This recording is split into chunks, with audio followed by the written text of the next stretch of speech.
and welcome to the Bury Me Alive podcast. I'm your host, Technicality. And I'm your host, Ghostly. How are you, Cal? I'm good. How are you? I am here. Or am I? I don't think you're here most days. No, I'm not. Quick preface for this episode, you might notice that there isn't a content warning at the very start of this episode like normal. However, I do want to give a quick disclaimer. This episode, we talk about death a lot on the show. I mean, look at our podcast name. We're called Bury Me Alive. And this episode gives some more interesting descriptions. So go ahead and check the content warnings in our description. We want y'all to stay safe, and we don't want you guys listening to any episodes that might put you in an unsafe position. So go ahead and check that. If you're not up for this episode, for whatever reason, it might just not be your thing today, you might not be able to listen to in general, that's fine. We have lots of happy, fluffy episodes that you can go ahead and listen to. Some of our happiest episodes are, like the Sandersides analysis episode. I really like that one. Do you have a favorite happy episode? I really liked the Dover Demon. That one was fun. Dover Demon was a good one too, yeah. So go ahead and check those episodes out if you're not up to listening to this one. Or just check out whatever episode you want. You can do what you want. Even murder. Anyway. What are we talking about? I don't know. It's your It's episode. my favorite thing. I don't know why I always ask you what we're talking about when you don't know half of the time because we split up our episodes. Today, we are talking about the cyclone disasters. So, I do want to say, yes, Ride the Cyclone, the amazing, beautiful, lovely, awesome musical, is based off of these events. I will be talking about both the Ride the Cyclone incident, which is a fictional incident that is for the story of the show, and I will also primarily be talking about what actually happened on Coney Island. Alright, so before we begin, let's get into a bit of the background about the Coney Island cyclone. Coney Island was the largest amusement park in the United States area from about 1880 to World War II, and it had about 1 million visitors per year. At its peak, it contained 3 amusement parks, which were Luna Park, Dreamland, and Steeplechase Park. I don't think I'm pronouncing that right. And there were also other independent amusement parks under them. And the Cyclone was occupied by the Giant Racer from 1911 to 1926. So, it was a while ago. Wait, so the cyclone wasn't an actual cyclone, it was a ride? It's a roller coaster. Sorry, I should have mentioned that. It is a roller coaster in Coney Island. So there was great success with roller coasters such as the Thunderbolt and Tornado. So obviously the theme is weather, I guess? I don't know. Extreme weather. Yeah. They opened in 1925 and 1926, and it led Irving and Jack Rosenthal to get land at Surf Avenue and West 10th Street for their own roller coaster, and that is when they made the Cyclone. It had an $100,000 investment, and they hired a bunch of different people for it. The leading coaster designer was Vernon Keenan, and he designed the ride, and he supervised construction as well, while local companies provided the materials, including steel from the National Bridge Company and lumber from a bunch of different places. And it became one of the most popular places. The Cyclone was placed under the supervision of Christopher Fitchett, I don't think that's how you say his name, on Coney Island, and the person who built it, who built the drop dip in 1907, which is another ride, performed retracking work on the Cyclone. The ride's first drop was reduced by 5 feet, so it wasn't as severe of a drop. Mm-hmm. And that took a lot of the thrill out of it for a lot of people. During the 1986 season, insurance disputes forced the Cyclone to stay closed until that July. The Cyclone remained in operation as a separate enterprise following the 2008 closure of Astroland, which was nearby, and during the single operating season of Dreamland in 2009. So, over time, due to the decline of the popularity of the ride and safety concern, they started closing it down and it became independent from the parks. Mm-hmm. Although Luna Park officials say that the Cyclone's maximum speed and layout would remain unchanged, roller coaster enthusiasts expressed concern that the refurbishment that they were placing on it would make the ride experience smoother, saying that the Cyclone's roughness was a major characteristic of the ride and what made it fun. They were like, hey, we like being tossed around and feeling like we're dying. Please don't make it nice and safe and smooth for us. And they're like, we're going to do it anyway because we care about your safety. And they were like, boo. They couldn't make it rougher while making it more safer if they did it right. After the area was flooded during Hurricane Sandy, it was able to actually remain largely intact, but it is still there. It reopened in 2021, but not a lot of people ride it anymore after this. Now, are we ready for the deaths? I have quick, brief descriptions of it, and then I have a more detailed thing about overall tragedy on the coaster. At least 3 people have died riding the Cyclone. The first was May 26, 1985, when a 29-year-old man was killed when he stood up and hit his head on a crossbeam. To be fair, he decided to stand up on a roller coaster, so... Wouldn't the seatbelt keep him in his seat? Or is this back then... Did they have different types of seatbelts? I don't know. I just know that he stood up. That's a him problem. That's all I have. Yeah, it was a him problem. On August 23rd, 1988, a 26-year-old maintenance worker who was riding in the back seat during his lunch break was killed after falling 30 feet from the coaster and landing on a crossbeam, again, of a lower section of the track. They really need to work on their seatbelts. The ride was closed after the incident, but reopened a day later after safety inspectors decided it was safe. And another one was Keith Shirasawa, I believe I'm pronouncing that wrong, I am very sorry, who was 53. He suffered several crushed vertebrae in his neck while riding the Cyclone on July 31st of 2007 and died 4 days later due to complications during the surgery. So, parts of his backbones got snapped on the ride, and he died later. Was it just because of how jerky the movement was? Like the whiplash? Partially, yes. On June 12th, 2008, a woman rode the Cyclone and later claimed that she had been seriously injured due to the ride, and she was rewarded a $1.5 million in damages. That's not a correct sentence. She was given $1.5 million, despite being found partially at fault for what happened. But there are more injuries that have been sustained from this.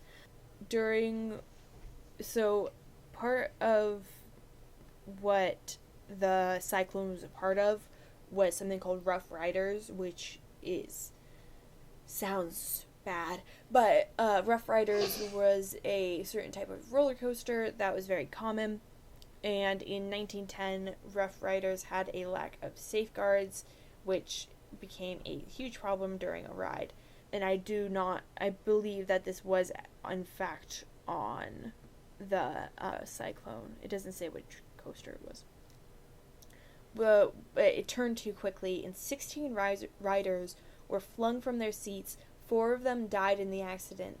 However, this tragedy wasn't enough to get the attraction shut down, and on July 27th of 1915, 5 years later, it happened again. That day, 6 passengers boarded the ride, and when the driver sped down an incline and into a curve, the car tipped onto its side, and the operator and 4 riders flew out of the vehicle, crashing into the cheap iron railing and closing the track, and the fence broke and 3 of the victims fell 30 feet to their deaths onto the concrete below, and the conductor's body hit an onlooker on the way down and sent her to the hospital.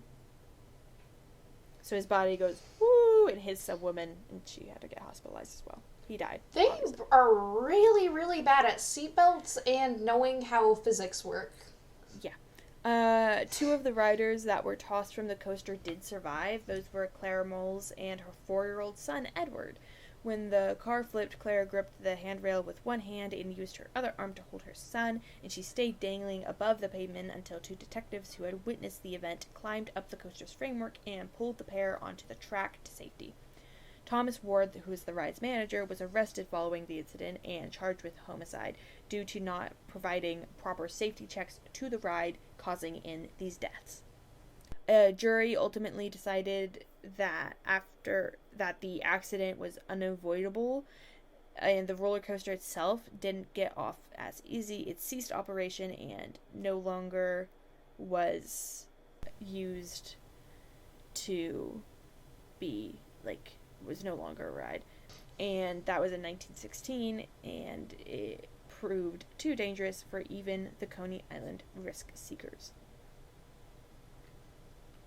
Where does this go into the interest? This links back to the musical, which I'll be talking about. So, in summary, roller coasters at Coney Island historically have not been very good at keeping safety protocol. Coolio. Where does the decapitation come in? I want the decapitation. That comes into the musical. Okay. So now, let's talk about the musical inspired by these events. And that is Ride the Cyclone.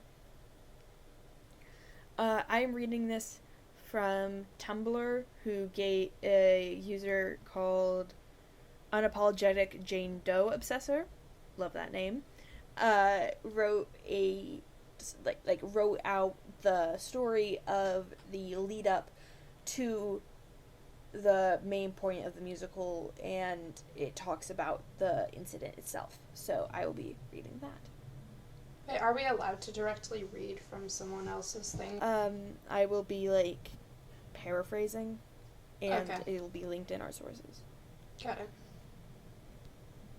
It was September 14th at 6:17 p.m. when 6 teenagers in Uranium City, Saskatchewan, boarded the Cyclone, which is a roller coaster. Shocking. At 6:19 p.m., they were derailed from the apex of the loop-de-loop, meeting their bitter ends. Also, keep in mind, I am combining this lovely user's words with the actual words from the musical. Who would have known that the front axle would break, and who could have known that the children's injuries would be fatal? And their goal is to find out. So they did an analysis of the roller coaster itself. The coaster, the Cyclone coaster, was a coaster of wooden construction similar to many other roller coasters in the area, many of them which are also named the Cyclone, which is the one that is based off of, such as the Coney Island one. Normally, wooden coasters, especially ones that are old, do not contain loops. It is nearly physically impossible to have a loop in a wooden coaster that is safe. So, the loop being where they died, shocking, wasn't the best idea. Only one time before, on the Son of Beast coaster at Kings Island, this coast had a loop like that. It was steel framed. It had a vertical loop inserted into its structure, due in part to the original track's age and in part because of the quickness with which the loop was constructed. It could not have been very stable, so keep in mind it was not stable with steel. Steel is a lot more stable statistically than wood. Another part of the coaster that is important to examine is the carts. That is most likely where it caused the victims to pass away, seeing as what happened was the front axle broke. which is linked to the cart itself.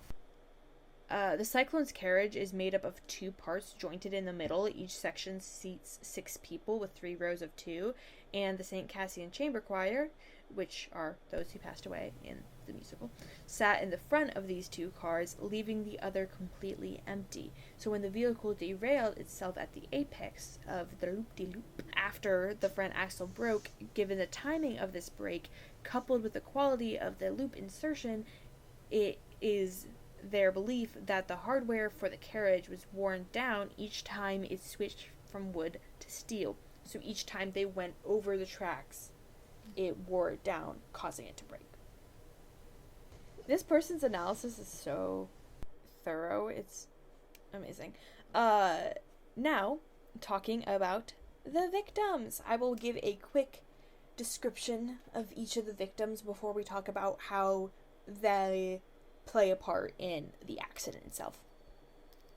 First up is Ocean O'Connell Rosenberg, who is a social Darwinist. If you don't know what that is, look it up. She is very egocentric. She is very kinda... I don't know how to describe her. I can't remember what her catchline is. The most successful girl in town. That's hers. Each of them have the most blank in town, seeing as it takes place in a small town.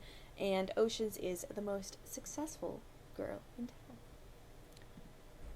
And then there is Constance Blackwood, the sweetest girl in town, who is kind of Ocean's right-hand man. She is very soft-spoken, and she struggles a lot with her own self-esteem. She has a big family with a lot of younger siblings that she's in charge of taking care of, and she's one of my favorite characters.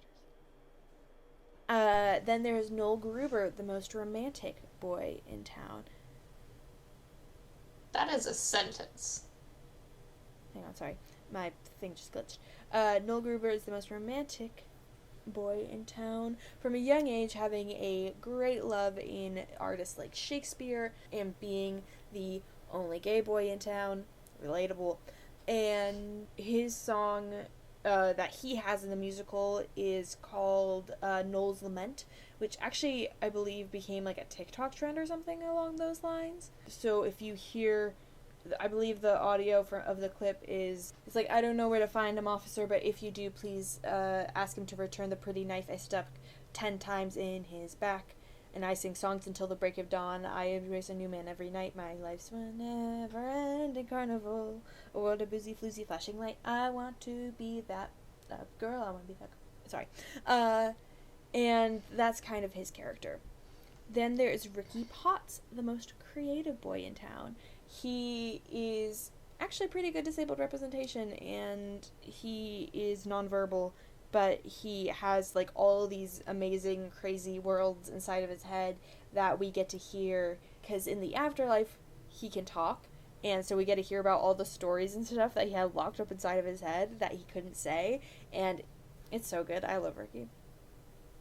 And then the last one, Jane Doe, the most forgettable girl in town.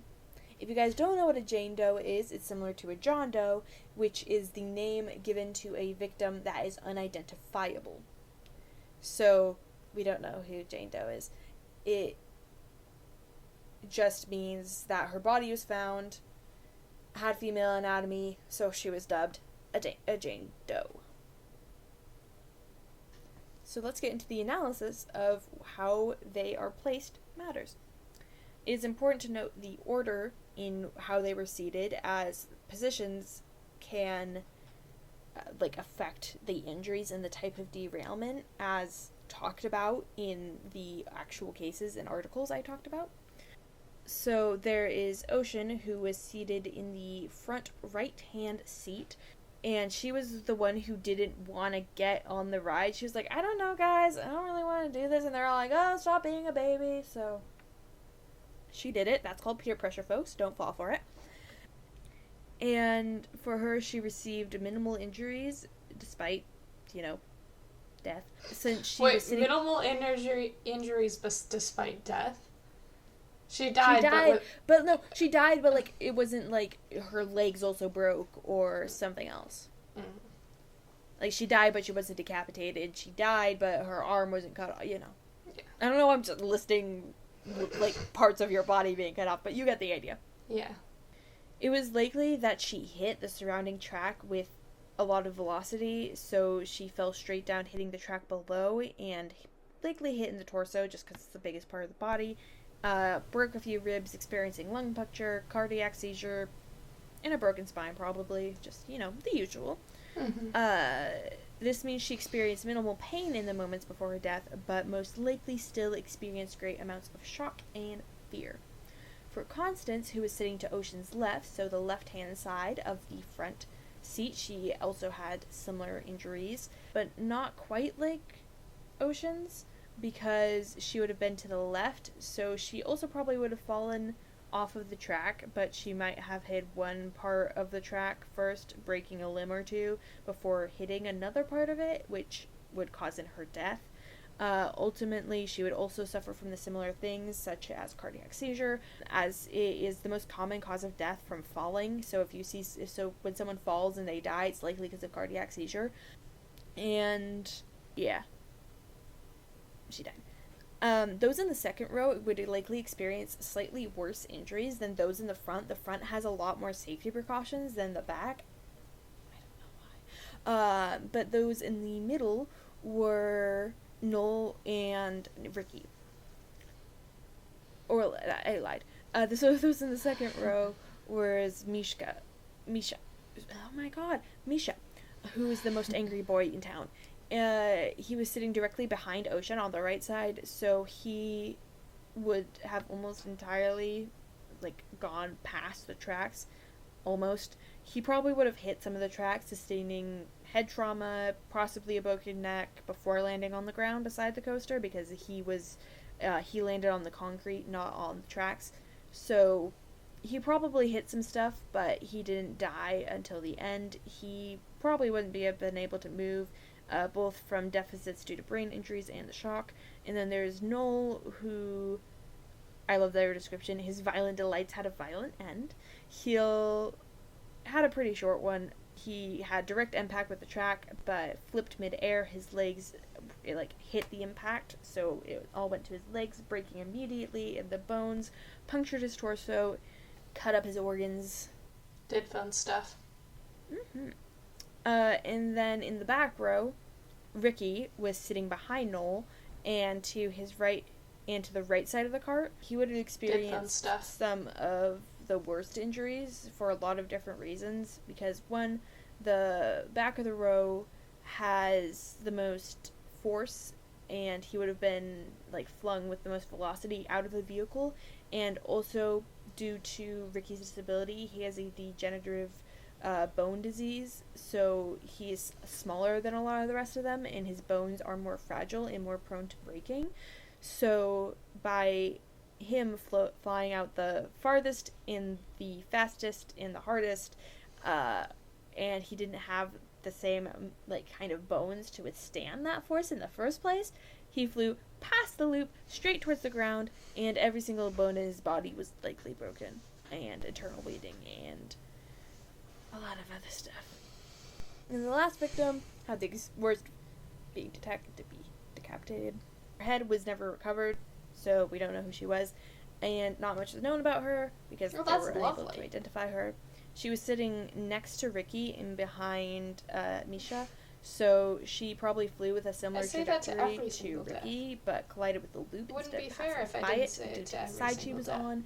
And she could have struck a support beam, which could have been what tore her head off, and possibly destroying the head in the process, which is why it was never found.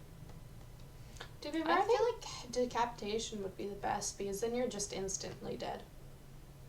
But it just meant that she was never identified, and later in the show she does get identified through magic and stuff, but it just makes it really sad, dude. Oh my god. Did she have a fear of getting decapitated? Yes, I just said decapitated. I know what you were trying to say. look up Penny Lamb Lego. To be fair, I feel like Decapitation figure it would out. be the best because then you're just instantly dead. So, I don't really have a good conclusion to this episode. I did not make this episode to scare people off of roller coasters. I made this episode as an encouragement to listen and watch the Ride the Cyclone. I will leave a link to a video where you can watch it in the description. Did she have a fear of getting decapitated? What did we learn? Peer pressure is bad. Decapitated. Don't go on a roller coaster if you don't feel comfortable doing it. Just because all your friends are going, that's fine. You can go on the carousel. You are allowed. And secondly, don't go on old wooden roller coasters with loop-de-loops. And use your head. Don't lose it. Just use it. You're so proud of that one. I am. I'm really proud of that one. I've been saving that one for a while. What if I just cut it out of the video? Closing comment. Check the safeties on not just roller coasters, but any ride or thing Forcibly kill you. I'd probably this. do a little bit of research to make sure you're not standing or sitting in something that's safety protocols or from 60 years ago. Just an idea. Thank you so much for listening to this episode of the Bury Me Alive podcast, Despite the Chaos. As a reminder, I'm your host, Ghostly. And I'm your host, Technicality. Just listening to our show is huge support already, but if you want to support us in other ways, there are ways that you can do that. If you're listening on YouTube, go ahead and what if I subscribe just cut and it out like of the this video and leave a nice little comment. Let me know if you've seen, listened to, know anything about Ride the Cyclone, and if you do, who's your favorite character? Because I want people to talk about it with. If you are listening on Spotify, go ahead and rate us. It helps more people see our silly little thoughts, and let us know if you like the show, and interact with us Closing through our comment. Q&A and poll features, because we also like hearing your Check thoughts. the safeties We hope to hear on and see y'all again. not just roller coasters, but Thank any you. ride Bye. or thing that could kill you. I'd probably do a little bit of research to make sure you're not standing or sitting in something that's safety protocols or from 60 years ago. Just an idea.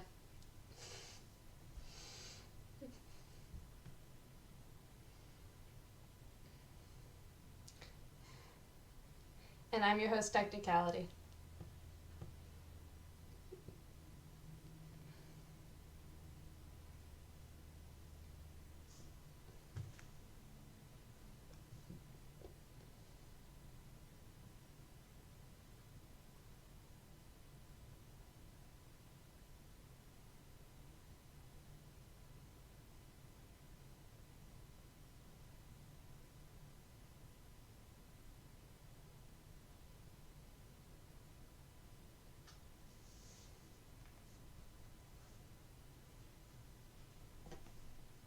Thank you.